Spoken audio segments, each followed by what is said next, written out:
हरे कृष्णा कृष्णा कृष्णा हरे हरे, हरे राम राम राम हरे हरे।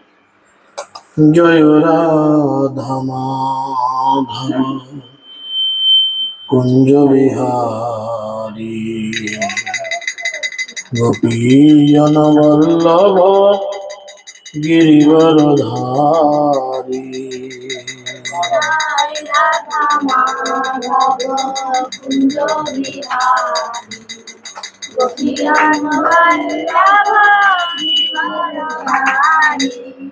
जय राधा माधव कुंज बिहारी, गोपी जन वल्लभ गिरिवरधारी। সকলে হাতে তালি দিয়ে বলুন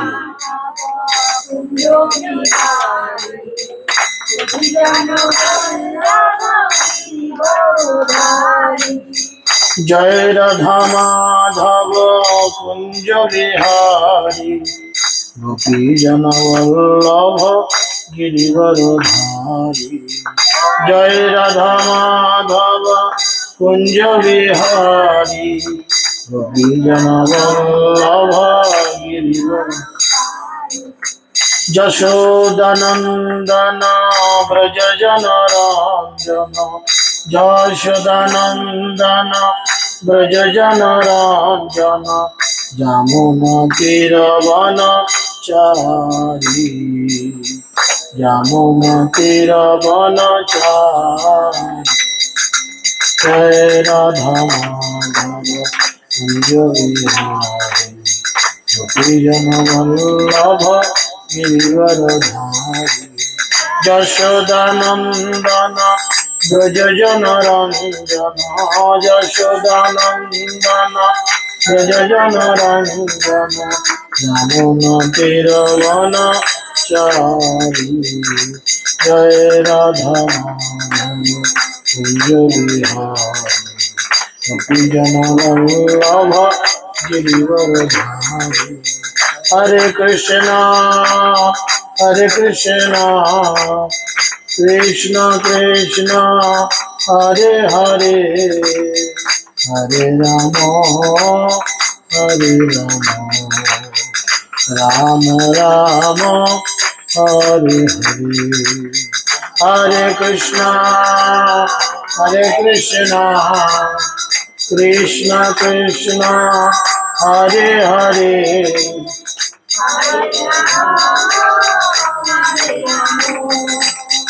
राम राम हरे हरे। हरे कृष्णा कृष्ण कृष्ण हरे हरे, हरे राम राम राम हरे हरे।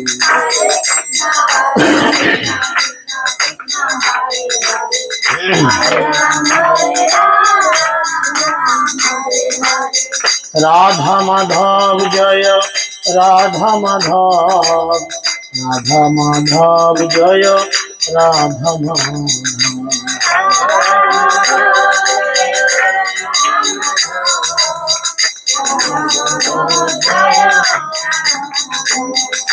गौरनिताय जय गौरनिताय, पंचतत्व जय गौरनिताय।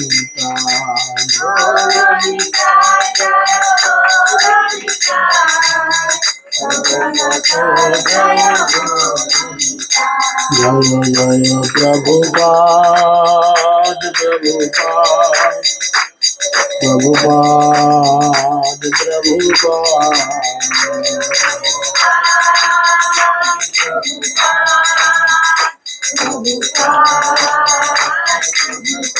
जय जय गुरुदेव गुरुदेव गुरुदेव गुरुदेव।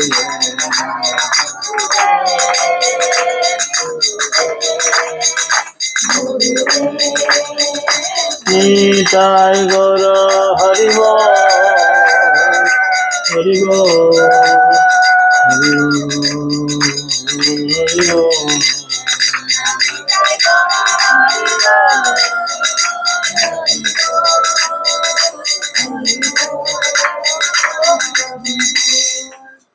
गौर परमानंदे। ओम ज्ञानामृतमिरन्धस्य ज्ञानाञ्जनशलाकया चक्षुरुन्मीलितं येन तस्मै श्रीगुरवे नमः। नमयं विष्णुपादाय कृष्णपृष्ठाय भूतले श्रीमते जयपताका स्वामिनिति नामिने। नमो आचार्यपादाय निताय कृपाप्रदायिने गौरकथा धामोदाय नगरग्रामतारिणे। नमयं विष्णुपादाय कृष्णपृष्ठाय भूतले श्रीमते भक्ति वेदांत स्वामिनिति नामिने। नमस्ते सरस्वती देवे गौरवाणी प्रचारिणे निर्विशेष शून्यवादे पश्चात्पदेशतारिणे। जय श्री कृष्ण चैतन्य प्रभु नित्यानंद श्री अद्वैत गदाधर शिवासरि गौर भक्तवृंद। हरे कृष्णा कृष्णा कृष्णा हरे हरे हरे राम राम राम हरे हरे। मुखं करोति वाचालं भङ्गं लङ्घयते गिरिं यत्कृपातमहं वन्दे श्रीगुरुं दिनतारिणं परमानन्दमाधवं श्रीचैतन्यैश्वरं श्रीचैतन्यमनोभीष्टं स्थापितं येन भूतले स्वयं रूपकदा मह्यं ददाति स्वपदान्तिकं नष्टप्रायश्च भद्रेषु नित्यं भगवतो सेवया भगवतेरुत्तम स्वके भक्तिर्भवति नैष्ठिके। जय श्री कृष्ण चैतन्य प्रभु नित्यानंद श्री अद्वैत गदाधर शिवासदि गौर भक्तवृंद। हरे कृष्णा कृष्णा कृष्णा हरे हरे हरे राम राम राम हरे हरे। ओम नमो भगवते वासुदेवाय। ओम नमो भगवते वासुदेवाय। ओम नमो भगवते वासुदेवाय। हरि ओम तत्सत। हरे कृष्ण।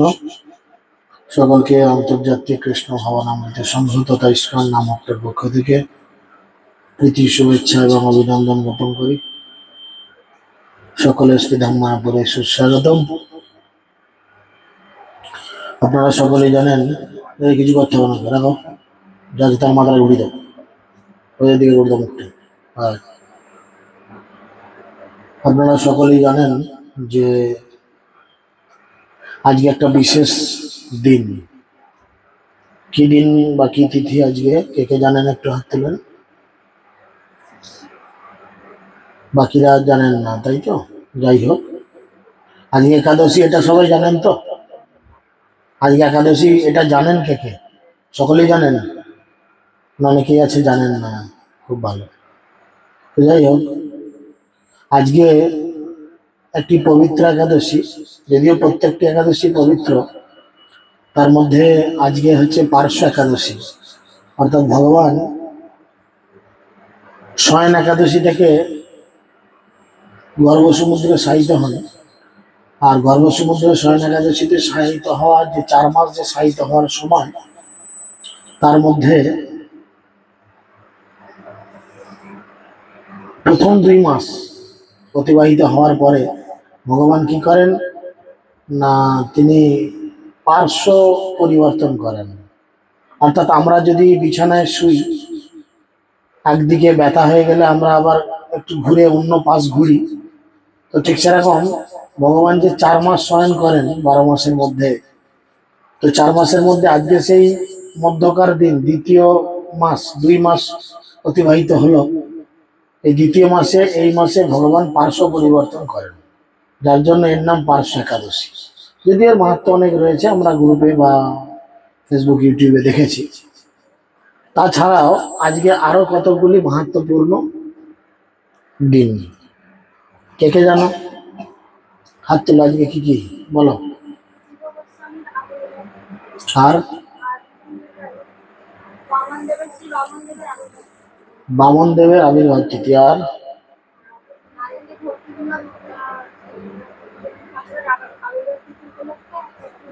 ভক্তিবিনোদ ঠাকুরের আবির্ভাব তিথি। তিনটি তিথি আজকে রয়েছে, বিশেষ তিথি। 1 নম্বর হচ্ছে জীব গোস্বামী পাদের আবির্ভাব তিথি। এই জীব গোস্বামী ছিলেন সনাতন গোস্বামী এবং রূপ গোস্বামী যে খুড়তুতো ভাই অনুপম, অনুপমের ছেলে, অর্থাৎ রূপ গোস্বামী সনাতন গোস্বামী ভাইপো। আর এনার এই লীলায় কি অবস্থান ছিল না, উনি বৃন্দাবনে অবস্থান করতেন এবং তৎকালীন গৌড়ীয় বৈষ্ণবরা যারা শিক্ষা লাভ করার জন্য বৃন্দাবনে যেতেন তাদের তিনি ভক্তিশাস্ত্রী, ভক্তি বৈভব বা এইরকম ক্লাস করাতেন, টিচিং দিয়ে সেখান থেকে শিক্ষা দিয়ে ছাড়তেন। তারা এসে এই জগতে সেই শিক্ষা বিতরণ করতেন জীব গোস্বামী। এবং তিনি বিশেষ করে রাধারানীর সেবায় নিজেকে যুক্ত রেখেছিলেন, যেটা বৃন্দাবনে নিধুবন, নিধুবনের মধ্যে বিশেষ তিনি রাধারানীর সেবাতে নিজেকে নিযুক্ত রেখেছিলেন। সেই বন পরিষ্কার এবং ঝাড় দেওয়ার দায়িত্ব তার ছিল। পরবর্তীকালে অন্য কারুর হাতে তিনি অর্পণ করেন। তো সে পরবর্তীকালে ঝাড় দিতে দিতে রাধারানীর একটি নুপুর খুঁজে পায় এবং রাধারানীর নুপুরের ছাপ তার কপালে লাগিয়ে দেয়, ইত্যাদি ইত্যাদি হয়। এবং সে জীব গোস্বামীকে ঘটনা বলায়। রাধারানী তার নামকরণ করেন শ্যামানন্দ। জীব গোস্বামী এইভাবে লীলাবিলাস করেছিলেন। এবং আমাদের গৌড়ীয় বৈষ্ণবদের এই যে আমরা শিক্ষা লাভ করছি, আমরা ভক্তি বৈভব, ভক্তি শাস্ত্রী, ভক্তি সার্বভৌম, ভক্তি বেদান্ত, এই যে বিভিন্ন ডিগ্রিগুলো আমরা মায়াপুর ইনস্টিটিউটের থেকে বা সর্বভারতীয় বৈষ্ণব সম্প্রদায়ের কাছ থেকে আমরা যে পাই, এগুলো সবকিছু কিন্তু জীব গোস্বামীর কৃতিত্ব। তিনি এই সমস্ত সিলেবাস, এই সমস্ত কোর্স রেডি করে গেছেন, যাতে একটা মানুষ ভক্তি জীবনে এসে কিভাবে নিজেকে উপস্থাপন করলে তিনি ভক্তি জীবনকে আরো সুন্দর করে রিয়েলাইজেশন করতে পারেন। 2 নম্বর, আজকে বামন দেবের শুভ আবির্ভাব তিথি। বামন দেবের নাম কে কে শুনেছেন? একটু হাত তুলেন। বামন দেব, মাত্র 2-3 জন। চিন্তা করেন, আমরা নিজেদের অবতারগণকেই জানি না, তাই না? বামন দেব হচ্ছেন ভগবানের এক অবতার, যিনি বলি মহারাজকে শিক্ষা দেওয়ার জন্য এই জগতে অবতীর্ণ হয়েছিলেন। এই বলি মহারাজ তৎকালীন শশকরা পৃথিবীর অধীশ্বর ছিলেন এবং তিনি ছিলেন প্রহ্লাদ মহারাজের পৌত্র। তো বলি মহারাজ একবার মনে মনে চিন্তা করেছেন যে আমি কি করব না, আমি সারা জগৎকে আমার করায়ত্ত করব। আর সারা জগৎকে নিজের আন্ডারে নেওয়ার জন্য এখন যেমন রাজনৈতিক দল করতে হয় বা পলিটিক্স, রাজনীতি করতে হয়, তখন মানুষকে কি করতে হতো না, তখন মানুষকে ভগবানের আরাধনা করতে হতো বা তপস্যা করতে হতো বা বড় বড় যজ্ঞ করতে হতো। যজ্ঞ করলে তার কাছে ক্ষমতা ফিরে আসতো। তাই বলি মহারাজ তার গুরুদেব শুক্রাচার্যের নির্দেশে তিনি কি করলেন না, যজ্ঞ করতে আরম্ভ করলেন। ভাগবতমে যদি এই লীলা আরো বিস্তারিত বর্ণনা রয়েছে, যেহেতু সময় কম আমরা বিস্তারিত লীলায় প্রবেশ করতে পারবো না। তো তিনি কি করতেন, তার গুরুদেব শুক্রাচার্যের নির্দেশে তিনি কি করলেন, চতুর্দিকে এই যে যজ্ঞ করবেন তার একটা অ্যাডভার্টাইজমেন্ট দিলেন। যেমন পুজো আসলেই টোটো করে দেখবেন গাড়িগুলো ঘুরতে বেরোয়, বলতে বেরোয় এই দোকানে এই মাল পাওয়া যায়, এই দোকানে এত পার্সেন্ট ছাড়, এখানে এত এত এই ধরনের ডিজাইনের মাল আছে। সেরকম বলি মহারাজ এই জগতে ঘোষণা করলেন যে আমি শুধু যজ্ঞই করব না, যজ্ঞ করার প্রারম্ভে আমার কাছে যে যা চাইবে আমি তাকে সেইটাই দেব। বুঝতে পেরেছেন? আপনাদের মধ্যে এরকম কারোর ইচ্ছা আছে নাকি যে যা চাইবে সেটা দেবেন? আছে কারোর ইচ্ছা?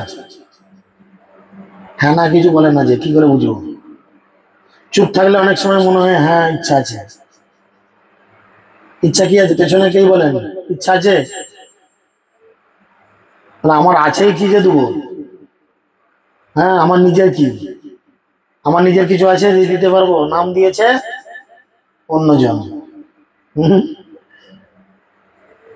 যখন মায়ের পেট থেকে জন্মেছি, মায়ের পাশে বেডটায় নিয়ে এসে শুয়ে দিয়েছে, সেটা অন্যজন।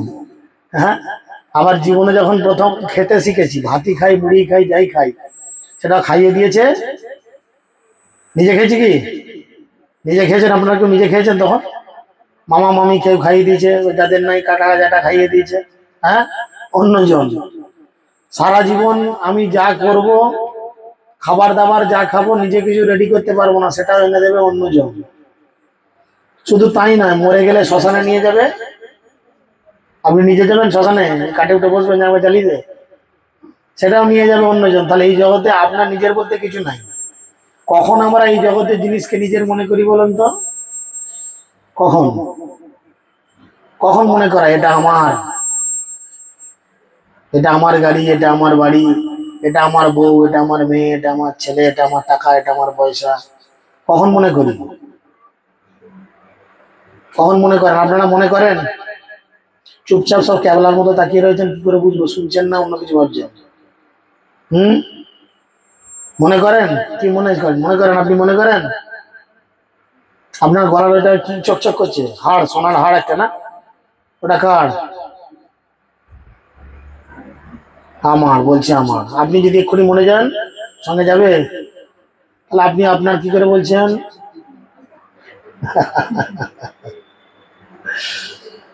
এই জগতে আমাদের কোনো বিষয়বস্তু নিজের নয়। আমাদের নিজের কে জানেন? একমাত্র আমাদের নিজের হচ্ছে ভগবান, যে আপনার জন্মানোর সাথে সাথে মৃত্যু পর্যন্ত শুধু নয়, পরের দেহে পর্যন্ত আপনার সঙ্গে থাকে, আপনার সঙ্গে যায়। আর কি যাবে? আপনার কামনা বাসনা যাবে, আপনার কর্মফল যাবে। এছাড়া পরের দেহে, পরের জীবনে আর কিচ্ছু যাবে না। এই এত ভালো বাড়ি, মার্বেল মোজাইক বাড়ি, এত সুন্দর বাইক, এত সুন্দর স্ত্রী, এত সুন্দর 4 চাকা গাড়ি, এত ব্যাংক ব্যালেন্স, এত জমি জমা, কিচ্ছু যাবে না। শুধু যাবে কি সঙ্গে? কর্মফল, কামনা বাসনা। এই 3টে জিনিস আপনার সঙ্গে যাবে। আর এই 3টে জিনিসকে সাথে করে নিয়ে যাবে কে? হৃদয়ের অভ্যন্তরে অবস্থিত রয়েছেন ভগবান, যিনি সাক্ষী রূপে আপনার সমস্ত কার্যকলাপকে নোটিশ করেছেন। তাহলে এই জগতে কি হয়? আমার বলিতে প্রভু আর কিছু নাই, তুমি আমার মাত্র পিতা, বন্ধু, ভাই। তাই না? এই জগতে যতই বলেন আমার আমার, তো সেই জন্য আমরা যখন অহংকারগ্রস্ত হই, আমাদের যখন ভূতে ধরে, মানুষ কখন উল্টো পাল্টা বকে বলেন তো? বিকারে এলে, তাই না? কারুর যখন বিকার অবস্থা আসে, সে তখন ভুলভাল বকে, ভূতে পারলে ভুলভাল বকে। চৈতন্য মহাপ্রভু চৈতন্য চরিতামৃত গ্রন্থে একটা শ্লোক বলেছেন, পিশাচি পাইলে যথা মতিচ্ছন্ন হয়, মায়াগ্রস্ত জীবের হয় সেই ভাব উদয়। ভূতে পাওয়া লোককে দেখবেন, সে ঠিকঠাক কথা বলে না, ভুল ভাল কথাবার্তা বলে। সেরকম এই জগতে আমাদের ভূতে পেয়েছে। কি ভূতে? মায়া ভূতে, মহা ভুল ভূতে পেয়েছে। সেই ভূতে পাওয়ার ফলে আমরা আমাদের রিয়েল আইডেন্টিটি ভুলে গেছি, আমাদের প্রকৃত পরিচয় ভুলে গেছি।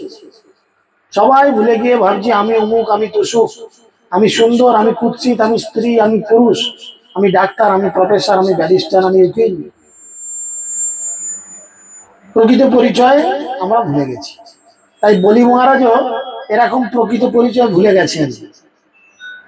ভুলে গিয়ে তিনি মনে করেছেন যে আমি জগতের সব মানুষকে সবকিছু কি করব?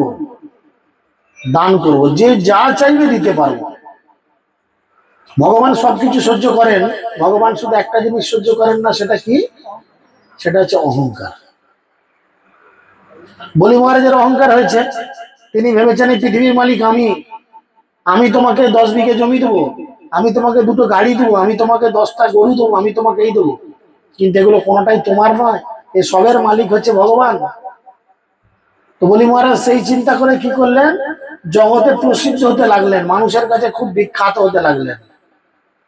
মুখে মুখে রটে গেল বলি মহারাজ বিশাল বড় একজন দানি রাজা, এত দান ধ্যান করছে লোকজনকে, যে যা চাইছে। কেউ যদি গিয়ে বলছে মহারাজ আমাকে একটা বড় রাজ্য দিন, সঙ্গে সঙ্গে তিনি একটা রাজ্য দিয়ে দিচ্ছেন। কেউ যদি বলছে মহারাজ আপনার গলায় ঝুলে থাকা সোনার হার বা রত্নমণি মাণিক্যের হার দিন, তিনি সঙ্গে সঙ্গে সেই হার খুলে তার গলায় পরিয়ে দিচ্ছেন। যাও, যে যা চাইছে তাকে তাই দিচ্ছে। এখন মোটামুটি গোটা জগতের বাসীকে খুশি করা হয়ে গেছে।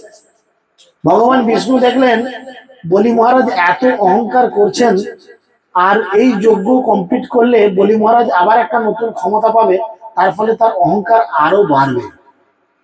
তাই বলি মহারাজের অহংকারকে চূর্ণ করার জন্য ভগবান বিষ্ণু কি করলেন না, একটা বামন মানে গেঁড়া, জোকার, সার্কাসের জোকার দেখেছেন নিশ্চয়ই, ছোট্ট ছোট্ট, ভগবান বিষ্ণু কি করলেন একটা জোকার রূপ ধারণ করলেন, ছোট্ট বাচ্চা ছেলের মতো জোকার রূপ ধারণ করলেন। আর কি করলেন, খালি পায়ে খালি গায়ে একটি ধুতি পরে গলায় উত্তরী নিয়ে একটা তাল পাতার পাখা নিয়ে হাঁটতে হাঁটতে হাঁটতে হাঁটতে মিষ্টি হাসি দিতে দিতে তিনি কি করলেন, বলি মহারাজের সেই যজ্ঞস্থলে গিয়ে উপস্থিত হলেন। এদিকে আর কেউ দাম ধান নেই দেখে বলি মহারাজকে আসনে বসিয়ে দিয়েছেন তার গুরুদেব শুক্লাচার্য। বসিয়ে দিয়ে বলছেন, বলি তুমি যজ্ঞ আরম্ভ করো। কিন্তু বলি মহারাজের কাছে খবর এসেছে গেটে একজন কেউ দাঁড়িয়ে আছে, তাকে যতক্ষণ না দান করা যায় আমি তো পারি না গুরুদেব। গুরুদেব তখন ভাবলেন সমস্ত সময় গেল আর এই সময় কে এলো, বলে গুরুদেব তখন ধ্যান করে দেখলেন আরে এই যে গেঁড়া মতো লোকটা এসেছে, এ হচ্ছে সব থেকে ছলনাকারীদের মধ্যে শ্রেষ্ঠ বিষ্ণু। বলিকে সাবধান করলো, বলি যেও না, ওটা কোনো ব্রাহ্মণ নয়, বিষ্ণু ব্রাহ্মণের বেশ ধারণ করে এসেছে তোমাকে ছলনা করবার জন্য। তুমি যজ্ঞকে কমপ্লিট করো, করে দিয়ে তারপর যাও। গুরুদেব জানতেন যজ্ঞ কমপ্লিট হলে বলি মহারাজ আবার নতুন একটা বিশাল ক্ষমতার অধিকারী হবে, আর বিষ্ণু জানে ওকে আমি যজ্ঞ কমপ্লিট করতে দেব না, তার আগে ওর দর্প চূর্ণ করবো। তাই বারবার মিষ্টি মুখে তিনি বলি মহারাজকে ডাকতে লাগলেন। বলি মহারাজ গেলেন, গিয়ে তাকে বললেন, বলুন। সাইজ দেখেই তিনি হেসে ফেলেছেন, এইটুকুন ছোট সাইজ দেখি মুচকি মুচকি হাসছে। কি চাই, মানে ছোট ছেলে আর কি চাইবে, কি চাই আপনার? বললো তেমন কিছু নয় প্রভু, আমি তো গরিব ব্রাহ্মণ, আর আমার এই তো খর্বকায় দেহ, আমার এই থাকা পড়া খাওয়া শোয়া ইত্যাদির জন্য কেবলমাত্র আমি আমার পায়ের 3 পা ভূমি চাই, 3 পা ভূমি ভিক্ষা করছি, আপনি কৃপা করে আমাকে 3 পা জমি দেন, আমি তাতেই খুশি। বলি মহারাজ খুব হাসতে লাগলেন, কত লোকে কত কি চাইলো, কে এসে গ্রাম চাইলো, কে এসে নগর চাইলো, কে টাকা পয়সা গাড়ি বাড়ি চাইলো, কে সোনা দানা হিরে মণিমাণিক্য চাইলো, আর তুমি একটা এইটুকু গেঁড়া লোক, তোমার এইটুকু পা, এই পায়ের 3 পা জমি চাইছো মাত্র, বেশি কিছু চাও ব্রাহ্মণ? সংকোচ করো না, তুমি যা চাইবে আমি কি করব, তাই দেবো, তুমি চাও। শুক্লাচার্য ধ্যানের মধ্যে বুঝতে পেরেছেন গুরুদেব শিষ্য অধপতিত হলে গুরুদেব কিন্তু খবর ঠিক পান, বুঝতে পারেন। শিষ্যকে রক্ষা করার জন্য তিনি কি করলেন, শুক্লাচার্য একটা মাছির বেশ ধারণ করলেন। মাছির বেশ ধারণ করে কোনো কিছু সংকল্প করার আগে হাতে জল নিতে হয়। বলি মহারাজকে হাতে জল নিয়ে সংকল্প করাচ্ছিল যে আমি 3 পা ভূমি তোমাকে দান করব। কি করলো শুক্লাচার্য, বলি বামন অবতার রূপে যে বিষ্ণু এসেছেন তার যে কুমন্ডল, কুমন্ডলের যে একটা সেই নল থাকে না, মুখ দিয়ে জল পড়ে, বুঝেছেন, সেই নলের মধ্যে মাছি হয়ে ঢুকে আটকে গেল, যে জল আমি হাতে পড়তে দেব না, আর জল হাতে না পড়লে সংকল্প হবে না, তাহলে আর ভূমি দিতে হবে না, তাহলে বলিকে আর ফেঁসে যেতে হবে না। কারণ গুরুদেব খুব ভালো করে জানতেন ভগবান যদি কাউকে বলে যে চুষে নেবো, কারোর ক্ষমতা নেই আটকে রাখবে। কিন্তু যেহেতু তিনি ছিলেন দৈত্য কুলোদ্ভূত, তাই সেই গুরুদেবের মেন্টালিটি বা বুদ্ধি ছিল আসুরিক। তো এরকম যখন কন্ডিশন হয়েছে, তিনি কি করেছেন, মুখের মধ্যে ঢুকে গেছেন। এদিকে ভগবান বুঝতে পেরেছেন যে এই যে ঘটনা ঘটে রয়েছে, কিছুতেই শুক্লাচার্য তো জল বেরোতে দিচ্ছে না, তখন তিনি একটা কুশ নিয়েছেন, কুশ নিয়ে সেই মুখটা দিয়ে ফুটোটা পরিষ্কার করে দিয়েছেন, যে মনে হয় কোনো কিছু আটকে গেছে তাই জল পড়ছে না। আর সেই কুশটা যখন ঢুকিয়েছে, সোজাসুজি গিয়ে ডান দিকের চোখে সেই গুরুদেবের লেগেছে, লাগতে চোখ অন্ধ হয়ে গেছে, ডান দিকের চোখখানা মেরে গেছে। তাই শুক্লাচার্যের ডান দিকের চোখখানা, আমরা ছবিতে দেখি শুক্লাচার্যকে ডান দিকের চোখখানা, তার এটা কারণ। বলি মহারাজের হাতে জল দিয়ে সংকল্প করালেন, আর সংকল্প কমপ্লিট হওয়ার পরে তিনি কি করলেন, 3 পাত ভূমি ভিক্ষে করার জন্য তাকে অনুরোধ করলেন যে ঠিক আছে, আপনি আপনার সংকল্প অনুযায়ী 3 পা জমি নিয়ে নিন। দিয়ে বলি মহারাজ হাসছে, ভাবছে এইটুকু ছেলে কি হবে। তো মুহূর্তের মধ্যে ভগবান বিষ্ণু কি করলেন, সেই ছোট্ট গেঁড়া রূপ থেকে বিশাল দৈত্যাকার রূপ ধারণ করলেন। তার মাথা যে কত দূর উঠে গেল সাধারণ চর্মচক্ষুতে কেউ দেখতে পেল না। তখন তিনি এক পায়ে কি দখল করলেন, সমস্ত পৃথিবী দখল করে নিলেন। দ্বিতীয় পায়ে স্বর্গ দখল করলেন, আর সেই দ্বিতীয় পা যখন দখল করলেন, সেই দ্বিতীয় পা বিরজা নদীতে খোঁচা লাগলো, লেগে বিরজার বাঁধ ভেঙে সেই জল ভগবান বিষ্ণুর পা ধুয়ে গড়িয়ে গড়িয়ে পড়তে লাগলো, যেটা আধুনা যুগে গঙ্গা বলে আমরা বলি। এই গঙ্গার উৎপত্তি হচ্ছে ভগবান বিষ্ণুর চরণ থেকে। প্রচুর জোরে জল পড়তে লাগলো। এবার চিন্তা করেন, এই যে অ্যাডভেস্টারের চালের বাড়ি, বৃষ্টি যখন হয়, প্রচুর জল যখন পড়ে, বৃষ্টির জলটা যেখানে পড়ে সেই জায়গাটা কি হয়, কি হয়, গর্ত হয়ে যায় জল পড়তে পড়তে।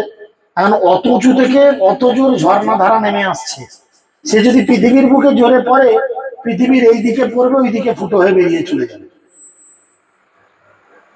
তখন কি করলো, শিবজিকে এই জগতে বিশাল প্রচার পাওয়ানোর জন্য ভগবান শিবকে রাজি করালেন। শিব বললেন, আমি আমার মস্তকে গঙ্গাকে ধারণ করব, কারণ শিব হচ্ছেন পরম বৈষ্ণব। আমার প্রভুর চরণ ধৌত জল, মানে এটা হচ্ছে চরণামৃত, তাই সেই চরণামৃত আমি মাথায় ধারণ করব প্রভুর কৃপা, আর আমার মাথাতে এই জলটা পড়ে তার স্পিডটা কিছুটা কমবে, তারপরে আমি এখান থেকে ধীরে ধীরে ধীরে ধীরে এই জগতে গঙ্গাকে প্রকাশিত করব। এখন 2 পায়ে তো সমগ্র বিশ্ব ব্রহ্মাণ্ড অধিকার হয়ে গেছে। বলি মহারাজকে জিজ্ঞেস করছে বামন অবতার বিষ্ণু, হ্যাঁ গো বলি, 2 পায়ে তো হরে কৃষ্ণ করে দিলেন সব, তাহলে 3 নাম্বার পায়ের জমি আমি কোথায় রাখবো? বলি মহারাজ যেহেতু প্রহ্লাদের বংশধর ছিলেন, বংশ একটা কথা বলে, বুঝেছেন? আপনি কোন বংশ থেকে এসেছেন, আপনার কথাবার্তা আচার আচরণ দেখে বোঝা যায় যেটা সত্যি ভদ্র ফ্যামিলি থেকে এসেছে না সেরকম রেপুটেড ফ্যামিলির লোকজন নয়। কথাবার্তা আচরণ একটা বোঝা যায়। তো বলি মহারাজের বংশধর যেহেতু প্রহ্লাদ মহারাজের বংশধর ছিলেন, তাই সেই প্রহ্লাদ মহারাজের স্বীকৃতির বলে বলি মহারাজ কি করলেন, তার শুভ বুদ্ধির উদয় হলো। সে বুঝতে পারলো যে এই জগতে সব থেকে এরকম কার্যকলাপ করার অধিকারী হচ্ছেন একমাত্র বিষ্ণু ভগবান, সে ছাড়া এত বড় কেউ করতে পারে না। মনে মনে হাসলেন যে অনন্ত কোটি ব্রহ্মাণ্ডের মালিক হচ্ছেন ভগবান, তবু তিনি আমার কাছে ভিক্ষা করতে এসেছেন, তাহলে আমার কি বড় ভাগ্য। বলি মহারাজ মনে মনে ভাবলেন, আমার কি বড় ভাগ্য, তাহলে চলো এই জীবন কি করি, ভগবান কি দান করে দিই, উৎসর্গ করে দিই। তাই যখন 3য় পা রাখার কথা বললেন, বলি মহারাজ আর কিছু চিন্তা করলেন না, তার গুরুদেবকে পর্যন্ত অবজ্ঞা করলেন।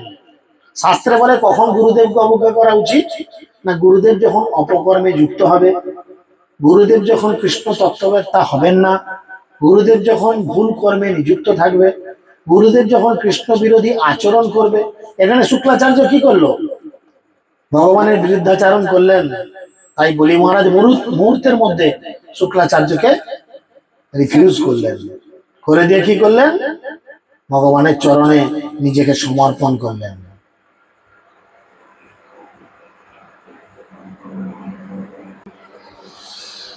ভগবানের চরণে নিজেকে সমর্পণ করলেন। ভগবান তখন কি করলেন, তার নাভি থেকে 3য় পদ বার করলেন, 3 নাম্বার পা বার করে কি করলেন, বলি মহারাজের মাথায় স্থাপন করলেন, করে তাকে ভর ভর ভর ভর করে গেড়ে দিলেন। যেমন মাটিতে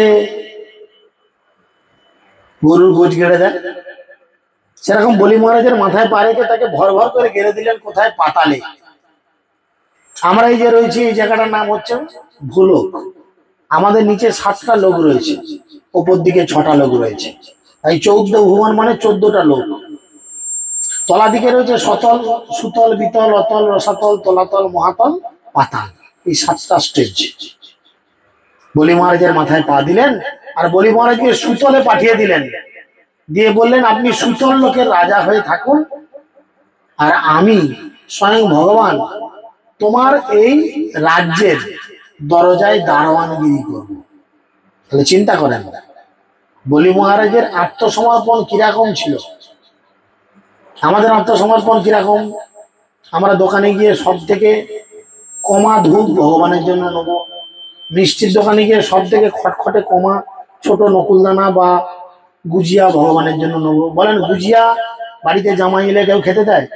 মিষ্টির দোকানদার দিয়ে জিজ্ঞেস করবেন, হ্যাঁ গো গুজিয়া তো তোমরা বানাও কেন? এগুলো কি কারণে বিক্রি হয়? গুজিয়া কেন বিক্রি হয় বলেন? জানেন না গুজিয়া কেন বিক্রি হয়? গুজিয়া বিক্রি হয় শুধু ভগবানের পূজার জন্য, ঠাকুর ঠাকুরের পুজোর জন্য। মিষ্টির দোকানে ভ্যারাইটিস, গুজিয়ার থেকে অনেক ভালো মিষ্টি থাকে, কিন্তু ঠাকুরের সেবা মানে আমরা জানি গুজিয়া বা দানাদার, এর থেকে ভালো মিষ্টি ভগবানকে দেওয়া যায় না। খেলে পেটে সহ্য হবে না, হেগে মরে। আমাদের এই চিন্তা ভাবনা ঠাকুর ঠাকুর বা দেবদেবী সম্পর্কে, যা মিষ্টির দোকানে সব থেকে ভালো দামি মিষ্টিটা ভগবানের জন্য নিয়ে যাই, এরকম আত্মনিবেদন আমাদের মধ্যে কিন্তু প্রায়শই দেখা যায় না। নিজেরা যখন খাবো বড় বড় সিঙ্গাপুরি কলা, আজ একাদশীর বাজার, আর ভগবানের বেলায় কাঁটারি কলাই টুকটুক। দোকানদার বলছে পাকেনি বাবু, শক্ত, ওই দাও দেখি, বাউনে খাবে বুঝবে সব। এই হচ্ছে আত্মসমর্পণ আমাদের। তাহলে আমাদের কি করে ভগবান পুরস্কৃত করবেন? বলি মহারাজ আত্মসমর্পণ করলেন কখন? তখন তিনি বুঝে গেলেন যে ভগবান স্বয়ং আমাকে কৃপা করছেন, অতএব আমি সর্বস্ব তোমার চরণে সপিয়া পড়েছি তোমারও দ্বারে, তুমি তো ঠাকুর তোমার কুকুর জানিয়া বলি হো বলি। সঙ্গে সঙ্গে তিনি আত্মসমর্পণ করলেন। আর আত্মসমর্পণ করার ফলে কি হলো? তিনি চলে গেলেন সুতল লোকে, সেখানে শাসন করলেন। ভগবান বললেন এই কল্পের পরে যখন নতুন আবার কল্প আসবে, সেই কল্পে তোমাকে ইন্দ্রের পদ দেয়া হবে। আমরা যেমন কালকে আলোচনা করছিলাম যে আমাদের ধ্রুব মহারাজ যখন বনে তপস্যায় গেল, তখন সমস্ত দেবদেবীদের কত টেনশন বেড়েছিল যে এক্ষুনি বোধহয় ধ্রুব আমার পদটা নিয়ে নেবে। কেমন ডিস্টার্ব আরম্ভ করলো, কানের কাছে যে বলছে তোমার মা মরে গেছে, কানের কাছে গিয়ে বলছে তোমার বাবা মরে গেছে, এই বনে আগুন লেগে গেছে তুমি পুড়ে যাবে, তাহলে তুই পালা পালা পালা ইত্যাদি ইত্যাদি ডিস্টার্ব করছে। বলছে এটা মায়ার ঝলকানি। যখন কেউ ভক্তি জীবনে এগোয়, তাকে ডিস্টার্ব করানোর জন্য ভগবান কিছু করেন না, মায়াদেবী বিভিন্ন ভাবে এই পরীক্ষাগুলো নেন। স্বামীকে দিয়ে ঝামেলা করাতে পারে, স্ত্রীকে দিয়ে ঝামেলা করাতে পারে, শ্বশুর শাশুড়ি যা ইত্যাদি বাড়ির লোকজন, আত্মীয় পরিবার বর্গ, পাড়া প্রতিবেশী, কুটুম স্বজন, সবাইকে কাউকে না কাউকে দিয়ে ডিস্টার্ব আরম্ভ করাবে, যাতে তুমি ভক্তি জীবন ঠিক করে করতে না পারো। এটা হচ্ছে মায়াদেবীর ছলনা। তাহলে এই পরীক্ষায় যদি আপনি পাস করেন, প্রাইমারি স্কুলটা পের হলেন, এরপরে secondary, higher secondary, graduate, post graduate, MPhil, doctorate, অনেক কিছু স্টেজ রয়েছে ভক্তি জীবনে। এরকম কিছু আসে, আর যখন করতে করতে দেখে যে আপনি সম্পূর্ণরূপে ভগবানের উপর নির্ভরশীল, তখন ভগবান কি করেন? কৃপা করে আপনাকে আপনার পাওনা জিনিসের থেকে লক্ষ কোটি গুণ বেশি ফেরত করে দেন। সেখানে বলি মহারাজের কাছ থেকে কেড়ে নিল, লক্ষ্য করে দেখুন, সমস্ত পৃথিবী তার কাছ থেকে কেড়ে নিল, নিয়ে কি দিল? ভগবান নিজে তার গেটে দারোয়ান হয়ে গেল। চিন্তা করেন, আপনার গেটের দারোয়ান ভগবান হয়ে গেল, স্বয়ং ভগবান, যে কিনা অনন্ত কোটি ব্রহ্মাণ্ডের মালিক।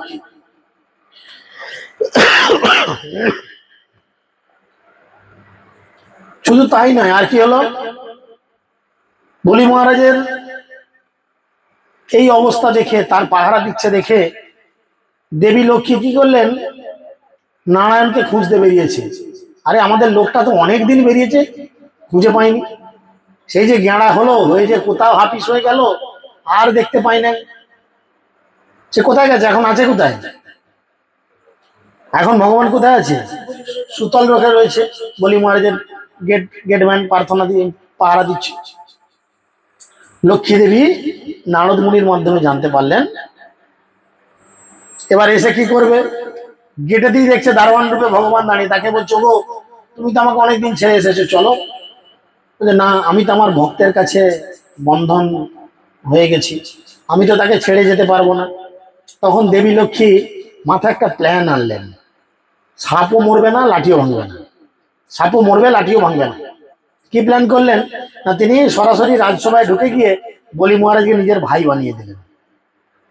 তুমি আমার আজ থেকে ভাই? বললো হ্যাঁ দিদি। বলে হাতে রাখি পরিয়ে দিল, দিয়ে বললো দিদি তাহলে তুমি কি চাও বলো। দিদি কি জন্য এসছে এখানে? তো জামাইবাবু না অনেকদিন এখানে আছে জানিস, কতদিন বাড়ি যায়নি, তুই যদি একটু দয়া করে তোর জামাইবাবুকে আমার ওখানে পাঠিয়ে দিস, অনুমতি যদি দিস। দিদি চাইছে রাখির দিনে এটাই উপহার। বলে ঠিক আছে ঠিক আছে দিদি, আমি জামাইবাবুকে পাঠিয়ে দিচ্ছি, তুমি কিছু চিন্তা করো না। পাঠিয়ে দিল। তাহলে বলি মহারাজ সম্পর্কের বন্ধনে বন্ধনগ্রস্ত হলেন। আর কি পেলেন না, তাকে বলা তুমি ইন্দ্রের পদ লাভ করবে পূর্বকল্পে। ইন্দ্রের পদ মানে সমস্ত ব্রহ্মাণ্ডের সব থেকে অ্যারোস্টকেট, সব থেকে দামি, সব থেকে আনন্দের, সব থেকে উপভোগের পদ। যেই পদ লাভ করার জন্য বহু দেবদেবীরা লাইন দিয়ে থাকেন, ভগবান আগে বলি মহারাজকে প্রমোট করে দিলেন ওই পদের জন্য। তো সেই বামন দেব তিনি এসেছেন এই জগতে আমাদের কৃপা করার জন্য। সে বামন দেবের আজকে আবির্ভাব তিথি, তাহলে আজকের দিনটা নিশ্চয়ই খুব ভালো। তৃতীয় হচ্ছে ভক্তি বিনোদ ঠাকুর, সচ্চিদানন্দ ভক্তি বিনোদ ঠাকুর। তিনি আমাদের আচার্য বর্গের অন্যতম একজন আচার্য। তিনি যদিও আমাদের মতো গৃহস্থ ছিলেন, আমাদের মতো গৃহস্থ ভক্ত ছিলেন, ইংরেজদের আমলে দু তিনজন যে বড় বড় নামকরা পদে চাকরি করত, ইনি হচ্ছেন একজন। তার পূর্বাশ্রমের নাম ছিল কেদারনাথ দত্ত। ভক্তি বিনোদ ঠাকুরের পূর্বাশ্রমের নাম কেদারনাথ দত্ত। তখনকালকার দিনে তিনি খুব বড় একজন সরকারি অফিসার ছিলেন, ডিএম যাকে বলে, মানে ডিস্ট্রিক্ট ম্যাজিস্ট্রেট। কখন সময়? ইংরেজদের আমলে। ইংরেজরা কিন্তু ভারতীয়দের তো ঘেন্না করতোই, তার সাথে বাঙালি হলে আরো ঘেন্না করে, বাঙালিদের সহ্য করতে পারতো না। চিন্তা করেন তখনকালকার দিনে তিনি ছিলেন ডিস্ট্রিক্ট ম্যাজিস্ট্রেট।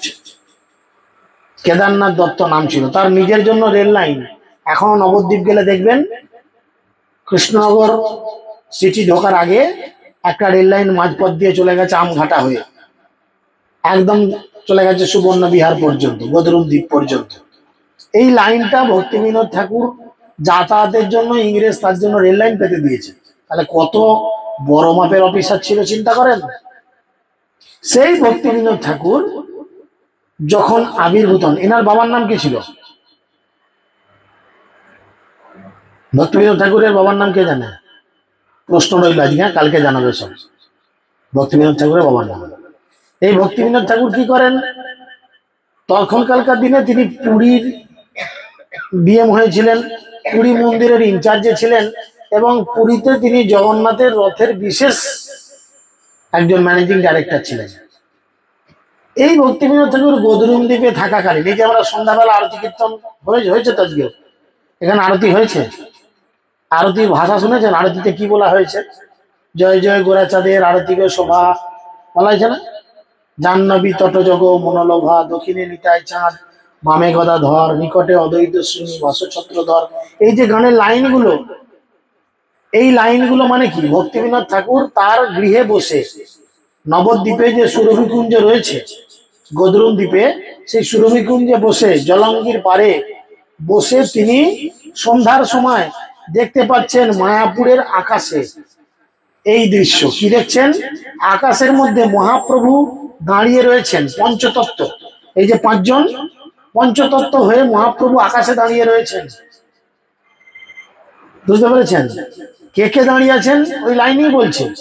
দক্ষিণে নিতাই চাঁদ, দক্ষিণ মানে ডান দিকে, দেখুন ছবির ডান দিকে নিত্যানন্দ প্রভু, দক্ষিণে নিতাই চাঁদ, বামে গদাধর পণ্ডিত রয়েছেন, বাঁদিকে গদাধর পণ্ডিত, নিকটে অদ্বৈত, অদ্বৈতাচার্য রয়েছেন নিত্যানন্দ প্রভুর কাছে, ছত্রধর শ্রীনিবাস ঠাকুর রয়েছেন বাঁদিকে। এই পঞ্চতত্ত্বকে আকাশে দর্শন করছেন ভক্তিবিনোদ ঠাকুর। যা দেখছেন বইতে লিখছেন। কি দেখছেন? কে আরতি করে? ব্রহ্মা আরতি করছেন। আরতি করানো ব্রহ্মা আদি দেবগণে। শুধু ব্রহ্মা একা আরতি করছেন না, ব্রহ্মা আরতি করছেন এবং সমস্ত দেবদেবীরা জোড়হাত করে লাইন ধরে মহাপ্রভুর এই আরতি দর্শন করছেন নবদ্বীপের সেই আকাশে। নরহরি ঠাকুর কি করছেন? চামর দুলাচ্ছেন। সঞ্জয়, মুকুন্দ, বেদব্যাসেরা কি করছেন? নৃত্য করছেন। শিব, নারদ এরা নৃত্য করছেন। সকলে নৃত্য করছেন, প্রেমধ্বনি, হরিধ্বনি করছেন, নৃত্য করছেন। কি সুন্দর গলায় ফুলের মালা নিয়ে মহাপ্রভু দাঁড়িয়ে রয়েছেন আর তার এইভাবে আরতি হচ্ছে। এগুলো স্বয়ং ভক্তিবিনোদ ঠাকুর নিজের চোখে দেখেছেন। তিনি আমাদের মতো গৃহস্থ ভক্ত, ছেলে পুলে নিয়ে, বউ ফৌ নিয়ে ঘরে থাকতেন, কিন্তু তিনি প্রচার করতেন, ভগবানকে সেবা করতেন। যার জন্য তার পরবর্তীকালে তাকে কি বলা হয় না, আমাদের আচার্যের মধ্যে তিনি অন্যতম আচার্য এবং তিনি হচ্ছেন সপ্তম গোসাই। 6 জন গোসাই রয়েছে, সর গোস্বামী রয়েছেন, তার মধ্যে তিনি না থেকে তিনি হচ্ছেন 7 নাম্বার গোসাই, যিনি কৃপা করে ভগবানের এই যে রূপ, ভগবানের এই যে লীলা, ভগবানের এই যে সেবা করার পদ্ধতি তিনি আমাদের মধ্যে শিক্ষা দিয়েছেন। এবং শুধু তাই নয়, সচ্চিদানন্দ ভক্তিবিনোদ ঠাকুর খুব গর্ব ভরে তার একটি বসনা চুপ করে তার একটি সুন্দর পুত্র সন্তানের জন্ম দেন, যিনি পরবর্তীকালে আমাদের আচার্যগণের মধ্যে আরেকজন সরস্বতী গোস্বামী ঠাকুর ছিল প্রভুপাদ, যিনি আমাদের পরম গুরুদেবের দীক্ষা গুরু, যিনি 64 গৌরীয় মঠের প্রতিষ্ঠাতা আচার্য। সেই সরস্বতী গোস্বামী ঠাকুর প্রভুপাদ, ইনি তার বাবার থেকে উপরে যান। তার নাম হয় ভক্তি সিদ্ধান্ত। তিনি সিদ্ধান্ত দিতেন, সমস্ত পত্রিকায় যে সমস্ত সিদ্ধান্ত থাকে সেই সমস্ত সিদ্ধান্ত তিনি আমাদের দিতেন, আর সেই সিদ্ধান্ত অনুযায়ী জীবনযাপন করা হতো। বুঝতে পেরেছেন?